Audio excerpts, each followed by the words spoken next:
जय हिंद और झारखंडी जोहार। झारखंड की माटी ने वीरों को पैदा करने में कोई कमी नहीं छोड़ा है। सिर्फ अगर कोई कमी रह गई तो वो है इतिहासकारों के वर्णन करने में।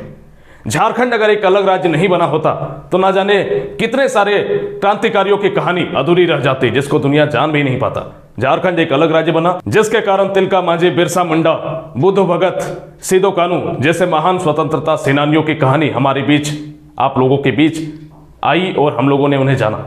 ऐसे में मैंने भी एक बीड़ा उठाया है साथियों कि झारखंड में हर एक स्वतंत्रता सेनानी की कहानी पूरे भारतवर्ष तक मैं पहुंचा सकूं।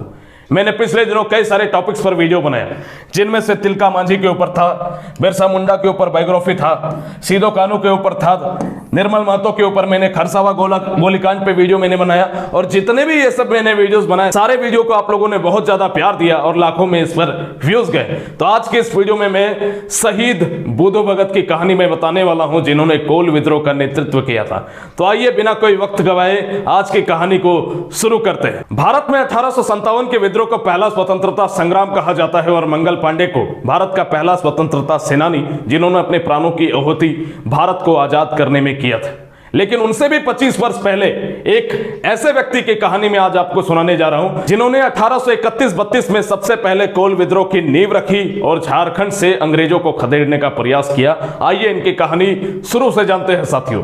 वीर बुद्ध भगत का जन्म 19 फरवरी 1792 ईस्वी में झारखंड के रांची जिले में चान्हो प्रखंड में सिलंगाई नामक एक गांव में हुआ।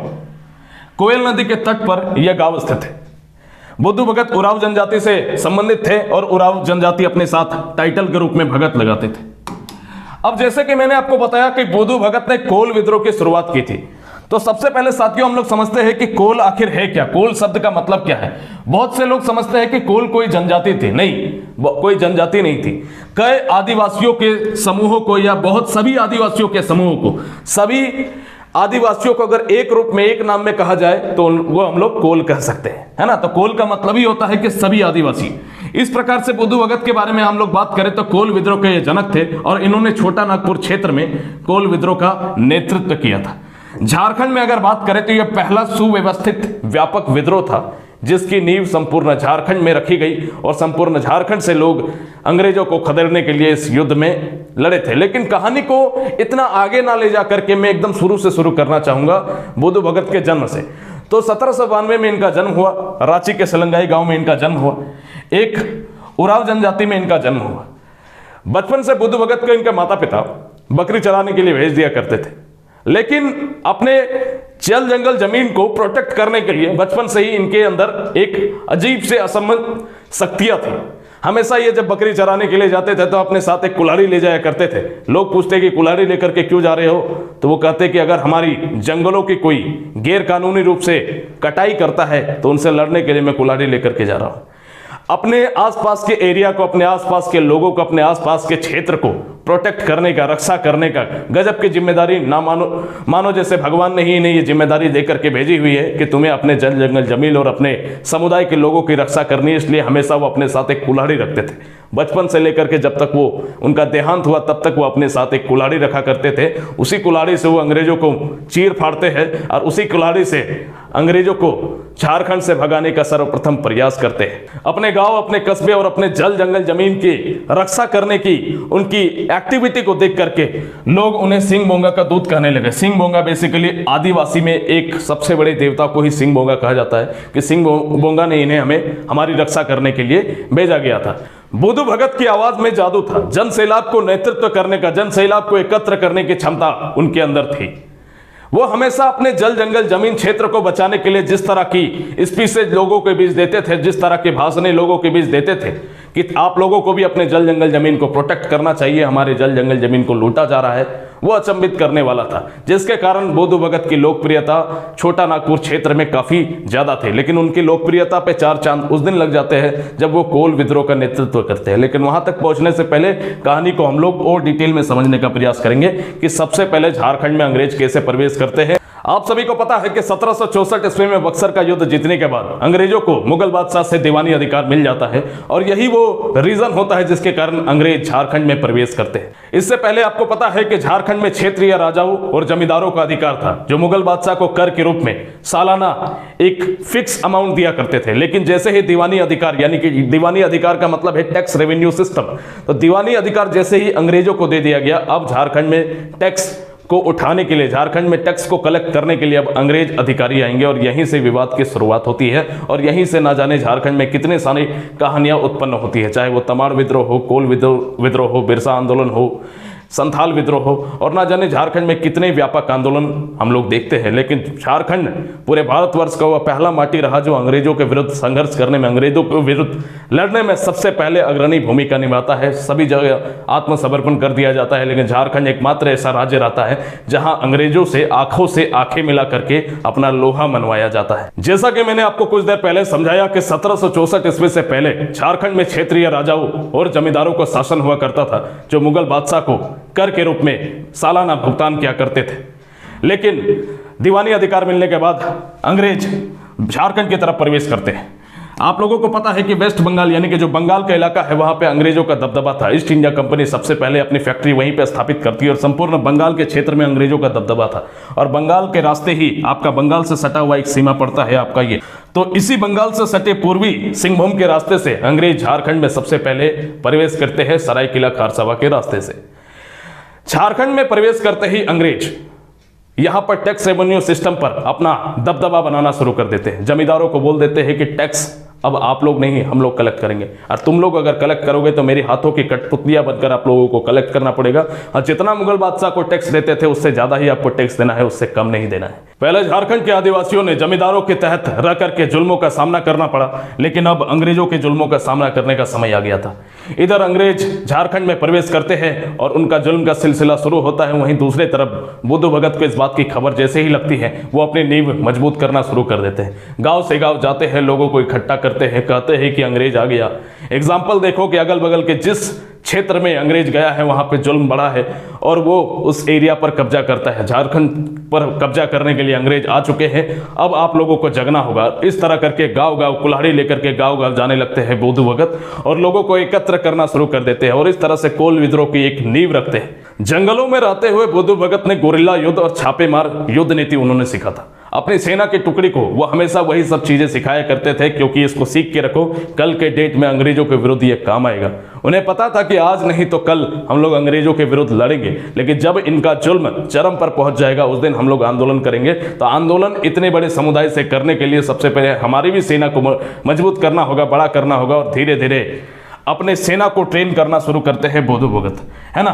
इनके नेतृत्व में ही कोल विद्रोह मैंने बताया कि शुरू हुआ था, लेकिन कोल विद्रोह में अभी पहुंचने में देरी है। कोल विद्रोह हुआ क्यों था वो भी ज्यादा इंपॉर्टेंट है, वो भी जानना आपके लिए जरूरी। बस इतना समझिए कि छापेमार गुरिल्ला युद्ध नीति में इन्हें महारत हासिल थी। बाद में अपनी सेना को इन्होंने घुड़सवारी सिखाया, तीरंदाजी सिखाया, कुल्हाड़ी सिखाया, क्योंकि पारंपरिक हथियारों से ही युद्ध सिखाना था, क्योंकि इनके पास कोई गोला बारूद बंदूक तो था नहीं, लेकिन अंग्रेजों के पास था। अंग्रेज इधर झारखंड की तरफ पहुंचे और जुल्म उठाना शुरू कर दिया। आदिवासियों को अपना गुलाम बना करके, उन लोगों से पालकी में बैठ करके, अपने देख रहे हो कि यहाँ पे एक गोरी मैडम है ना, जिन्हें पालकी में बैठा करके आदिवासी लोग लेकर के जा रहे हैं। बेलों की तरह आदिवासियों को खेतों में काम करवाया जाने लगा और उनके रेवेन्यू का मैक्सिमम हिस्सा अंग्रेज ले लिया करते थे। इसके बाद अगर हम लोग बात करें साथियों, तो जो भी उनके जमीनों में खेती बाड़ी किया जाता था, काम किया जाता था, उसका उचित मूल्य तक नहीं दिया जाता था। जो उचित मूल्य की डिमांड करता उन्हें या तो गोली मार दिया जाता या तो उन्हें कारागाह में डाल दिया जाता। आगे देखेंगे साथियों, दूसरी तरफ हम लोग बात करें कि जो भी टैक्स रेवेन्यू होता था 90% हिस्सा तक अंग्रेज अपने पास रख लेते और मात्र 10% हिस्से में, आप इमेजिन करो उस सिचुएशन को, आपका जमीन है, खेती बाड़ी है, 90% गवर्नमेंट रख ले और बोले कि बाकी का 10% में तुम अपना काम चला लो, 10% से ज्यादा तुमको नहीं मिलेगा। और अगर आप कोर्ट में केस करने भी जाते तो उल्टा केस का पैसा भी आप ही को देना था और केस जीतने का चांसेस तो 0.1% था उस समय की टाइम पीरियड में। अब समझते हैं कि आखिर कोल विद्रोह हुआ क्यों था। अंग्रेजों के अत्याचार से कोल विद्रोह नहीं हुआ था, कोल विद्रोह हुआ था अपने आत्मसम्मान, अपने मान सम्मान और अपने मर्यादा को बचाने के लिए कोल विद्रोह हुआ था। अंग्रेजों का जुल्म का सिलसिला चरम पर धीरे धीरे झारखंड की तरफ बढ़ ही रहा था, लेकिन वो पारा तब क्रॉस कर गया जब अंग्रेज अधिकारियों ने आदिवासी महिलाओं का बलात्कार करना शुरू किया। जब अंग्रेजी हुकूमत ने आदिवासी महिलाओं का बलात्कार करना शुरू किया और यह खबर जब बुद्धू भगत के पास पहुंचती है तो बुद्धू भगत आग बबूला हो जाते हैं और अपनी पूरी सेना को बोलते हैं कि अब तैयार हो जाओ, अब खून की नदियां बहाने का समय आ गया है। जैसे ही आदिवासी महिलाओं के साथ बलात्कार होता है, बुद्धू भगत आग बबूला हो जाते हैं, पागल हो जाते हैं, युद्ध का नेतृत्व, युद्ध का बिगुल फूंक देते हैं। जंगलों के रास्ते जहां पर अंग्रेज अधिकारी, जहां से अंग्रेज सिपाही गुजरते हैं, वहां से उन लोगों को मारना शुरू करते हैं, अपनी कुल्हाड़ियों से अंग्रेजी अधिकारियों को काटना शुरू करते हैं। छापेमार युद्ध नीति से हजारों की तादाद में अंग्रेजों को मौत के घाट उतार दिया जाता है और हर दिन जंगलों के रास्ते अंग्रेज अब जाने से डरने लगे थे कि जंगलों के रास्ते अब हम लोग नहीं जाएंगे, क्योंकि बुद्धू भगत का बहुत खौफ है। जिस रास्ते से गुजरता है कोई अंग्रेज सिपाही, जिस रास्ते से गुजरता है कोई ब्रिटिश अधिकारी, उसको मौत के मुंह में जाना तय था। अपनी पूरी सेना को बोल दिया, जहां दिखे अंग्रेज, जहां दिखे खाली अंग्रेज, वहां पर मारना शुरू करो। हमारी औरतों महिलाओं के ऊपर इन्होंने हाथ लगाया। एक तरफ अपनी सेना को यह आदेश देने के बाद युद्ध को और व्यापक रूप में पहुंचाने के लिए बुद्धू भगत गांव-गांव में जाते हैं और लोगों को एकत्र करना शुरू करते हैं और यहां से शुरू हो जाती है कोल विद्रोह। सन 1831 ईस्वी में कोल विद्रोह की शुरुआत होती है और 32 तक आते आते ये चरम पर पहुंच जाता है। इधर अंग्रेज अधिकारी भी परेशान हो चुके थे कि कौन है ये बुद्धू भगत जो हम लोगों को अकेले वाट लगा करके रखा हुआ है।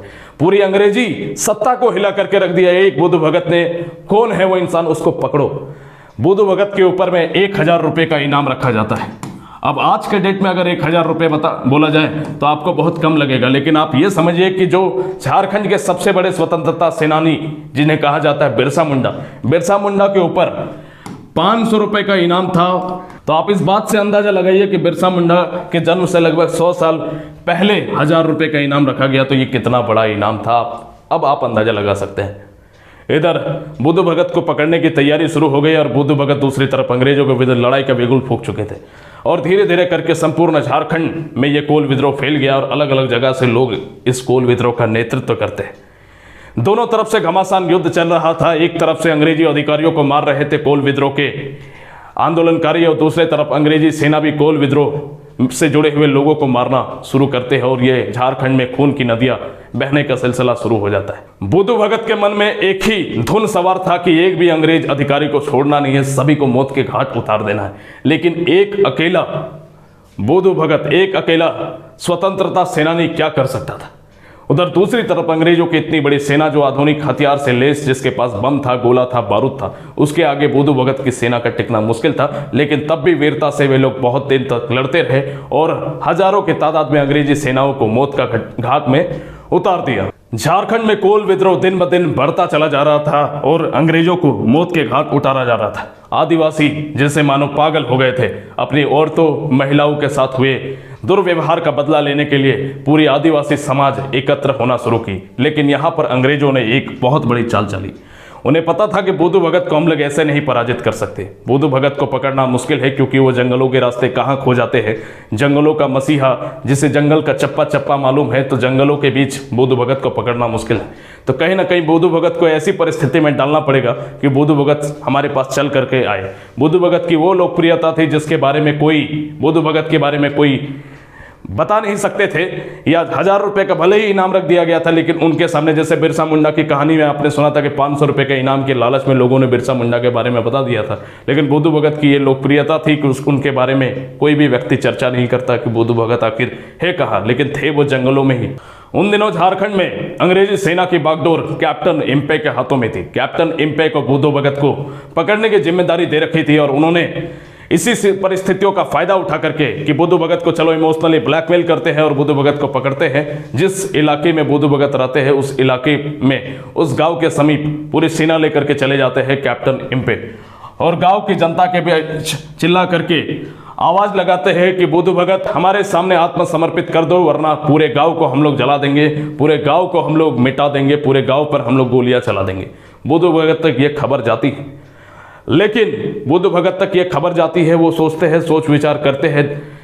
उन्हें लगता है कि अंग्रेजों का बस ये एक चाल है, बस ये एक दिखावा है, तो थोड़ा देर वो प्रतीक्षा करते हैं। लेकिन अंग्रेज धीरे धीरे गांव में एक एक करके सभी घरों को जलाना शुरू कर देते हैं। गांव के आसपास जितने भी घर थे एक एक करके जलाना शुरू करते हैं। कैप्टन इन पे आदेश दे देते हैं कि गोलीबारी करो, बमबारी करो और आसपास के इलाकों में जितने भी घर होते हैं उनको जलाना शुरू करते थे। जैसे बुद्ध भगत तक की खबर जाती है, अपने लोगों को बचाने के लिए वो भागते हुए जंगलों से बाहर आते हैं और अंग्रेजों की सेना के सामने खड़े हो जाते हैं। बुद्ध भगत के साथ साथ उनके बेटे, उनके बहुत सारे सहपाठी और बहुत सारे प्रमुख आंदोलनकारी अपने गांव की रक्षा करने के लिए एक साथ आते हैं और टोटल 150 लोगों की, बुद्ध भगत प्लस 150 लोगों की, उनके लोगों के साथ बुद्ध भगत के ऊपर गोलीबारी कर दी जाती है। यह झारखंड के इतिहास का सबसे कलंकित दिन था जब 150 स्वतंत्रता सेनानी को एक साथ मौत के घाट उतार दिया जाता है। लेकिन यह कायरता भरा था। अगर उनमें हिम्मत था, अंग्रेजों अधिकारियों के बीच हिम्मत था, तो एक एक करके सामने से सामने अगर लड़े होते तो शायद उस दिन अंग्रेजों को पराजय का सामना एक बार फिर करना पड़ता। ये तो वीरों को ऐसे पराजित नहीं किया जा सकता। आप छल पूर्वक अगर किसी वीर को मार देते हो, छल पूर्वक अगर किसी वीर की हत्या कर देते हो, तो ये आपकी जीत नहीं, ये आपकी हार है। ये आप लोगों की नपुंसकता को दर्शाती है। अंग्रेजों की नपुंसकता यहां से दिखी।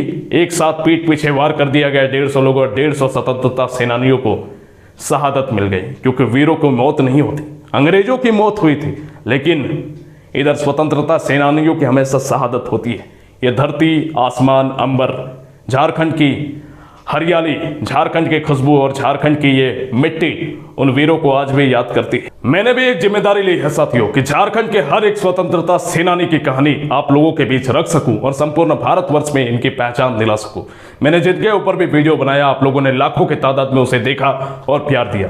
मेरे अंदर भी अपने माटी को आगे ले जाने की, हमारे माटी को एक उज्जवल भविष्य के, झारखंड की एक ग्लोबल पहचान की मेरी भी एक जिम्मेदारी है। मैं भी चाहता हूं कि झारखंड को भारत में सबसे प्रसिद्धि मिले और झारखंड राज्य की पहचान और झारखंड राज्य को वही महत्व मिले जो दिल्ली, महाराष्ट्र और गुजरात जैसे राज्यों को जिस तरह का वर्चस्व, जिस तरह का क्रेडिट दिया जाता है, उसी तरह का क्रेडिट झारखंड में को भी मिले। यही मेरा सपना, यही मेरा ख्वाब है। इस सपने को आगे बढ़ाने के लिए मेरे साथ आप सभी झारखंड के युवा साथी जुड़िए। और अगर आप किसी भी प्रतियोगिता परीक्षा की तैयारी करते हैं तब भी SBI परिवार के साथ जुड़िए, क्योंकि हम लोग झारखंड के सबसे कम फीस में, मैं और पूरी मेरी टीम पूरे शिद्दत से, पूरी ईमानदारी से आप लोगों को पढ़ाते हैं और प्रतियोगिता परीक्षा की तैयारी करवाते हैं। झारखंड के सबसे कम फीस में the best quality of education हम लोगों को प्रोवाइड करने का हमारा लक्ष्य होता है। SBI झारखंड के नाम से एक मोबाइल एप्लीकेशन भी हमारा है, गूगल प्ले स्टोर से आप इंस्टॉल कीजिए। और भारत और झारखंड की किसी भी प्रतियोगिता परीक्षा की आप तैयारी कर रहे हैं तो पूरे भारत और झारखंड के सबसे कम फीस में सबसे क्वालिटी ऑफ एजुकेशन आप लोग प्राप्त कर सकते हैं। आशा करते हैं ये वीडियो आप लोगों को पसंद आई होंगी। इसी तरह के नॉलेजेबल वीडियोस को देखने के लिए हमारे साथ जुड़े रहिए और मिलते हैं किसी अगले वीडियो में। तब तक के लिए जय हिंद और झारखंडी जोहार।